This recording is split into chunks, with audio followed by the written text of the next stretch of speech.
Martin, and this panel, you all have to be exhausted after being grilled all day long like this. So my questions are to Mr. Zuckerberg. When you came before our committee in 2018, you acknowledged that Facebook had used what you just said, clear standards preventing the sale of illegal drugs on your site. But you were shown examples of active posts that traffickers were still using that platform unlawfully to sell prescription opioids. Now, you did apologize and confirm that, quote, social media companies need to do a better job of policing these posts, close quote. Now, 3 years later, it appears a shell game is emerging. Facebook seems to have cleaned up its act, but you're now allowing Instagram, one of your subsidiaries, to become the new vehicle. Even though Instagram has the same policies against the sale of illegal substances, you're still allowing bad actors to push pills on your site. Look, it didn't take long for our staff to find numerous examples. For example, here's oxycodone is being sold on your site. Here's Ritalin that's being sold on your site. Here's Xanax, an Adderall that's being sold on your site. So these posts they're not new. They've been active since last fall. If we can find posts this easily, shame on you for not finding them for yourself. Apparently, you're not taking the warnings of Congress seriously. After drug manufacturers dump millions of pills into our community, killing thousands, ravaging families, and destroying livelihoods, Congress responded by passing laws to hold them liable. If a retail store is selling cigarettes or other to underage kids, that store is held liable. So why shouldn't you be held liable as well? Do you think you're above the law?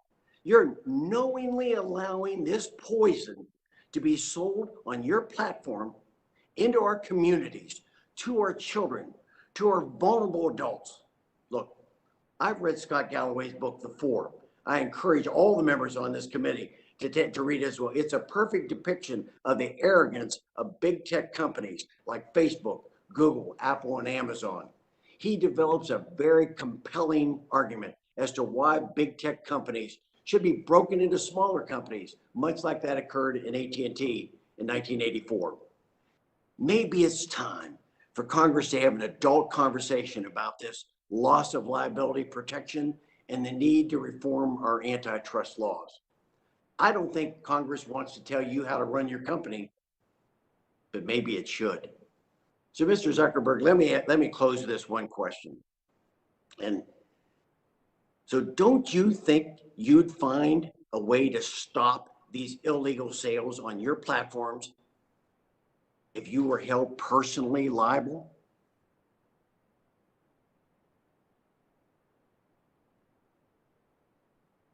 Keep on getting muted.